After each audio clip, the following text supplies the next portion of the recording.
Confusion extremely confusion कौन कह miss projector कहब ना मिस्टर प्रोजेक्टर कहब कन्फ्यूजन हेबार रीजनटा आपण जानिबे कि जदि जानिबे वीडियोटा को आरंभ टू शेष पर्यंत देखंतु जदि ए चैनल रे नुआ तेबे चैनलटा को सब्सक्राइब करंतु वीडियोटा जदि भल तो लागिब निश्चय ए वीडियोटा को निश्चय सांग साथी मानक सहित शेयर करंतु आउ गोटे जदि पारिबे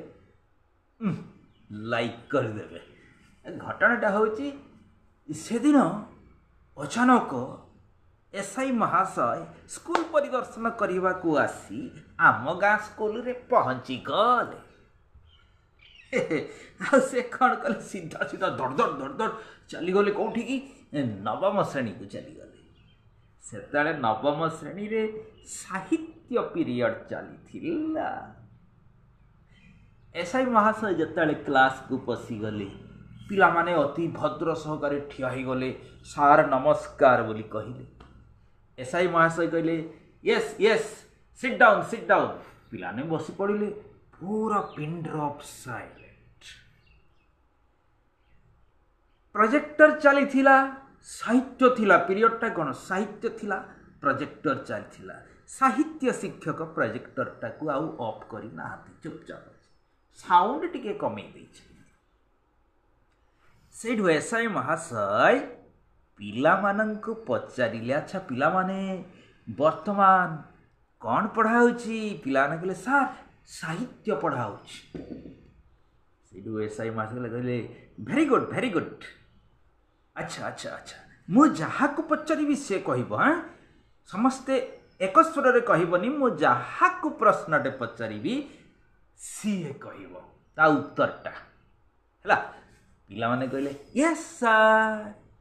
तापर शिक्षक पचारिले अच्छा पिला माने साहित्य पीरियड एबे चलीछि तुम साहित्य शिक्षकंक ना कौन क्लासरूम रे पूरा पिन ड्रॉप साइलेंट एसआई पचारि छंती कौन जे पिला माने तुम साहित्य शिक्षकंक ना कौन तापरे एसआई महाशय गोटे झियो पिला को देखी कहले ए माँ ठिया हेलु कहलु तुम साहित्य शिक्षकंक ना कौन सेते बेले प्रोजेक्टर पे पढ़ा होउथिला आ प्रोजेक्टर पाखरे साहित्य दीदी ठिया ही छंती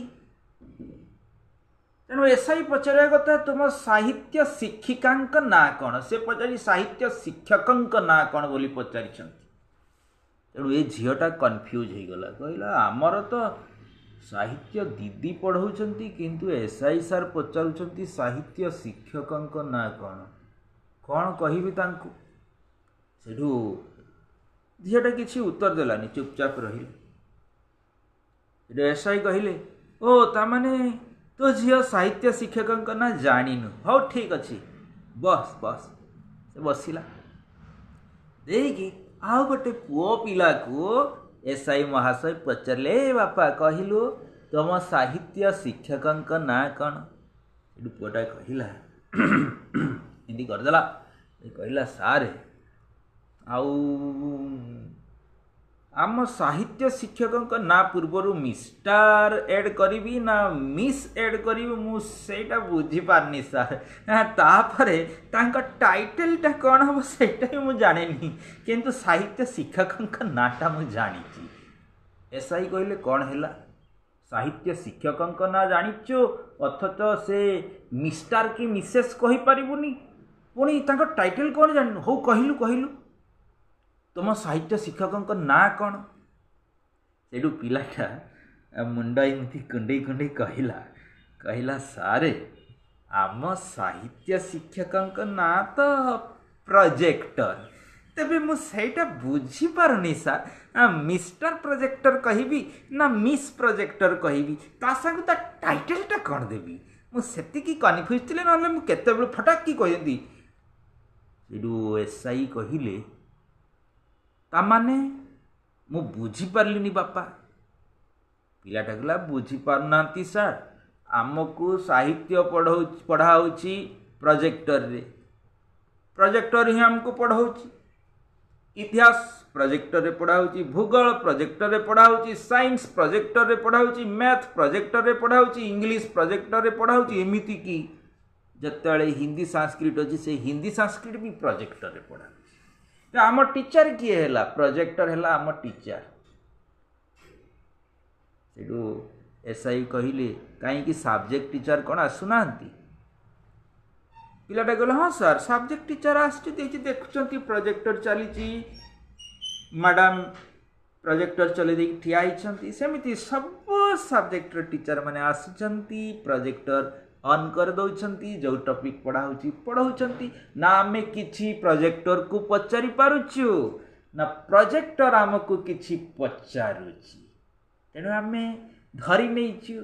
ନୂଆ 5ଟି ସ୍କୁଲରେ ଆମର ନୂଆ ରୂପରେ ଟିଚର ମାନେ ପ୍ରୋଜେକ୍ଟର ରୂପରେ ଆବିର୍ଭାବ ହେଇଛନ୍ତି। ତେଣୁ କ'ଣ କହିବା, ଯେଉଁ ଟିଚର ମାନେ ପିରିୟଡ଼ ୱାଇଜ୍ ଆସୁଛନ୍ତି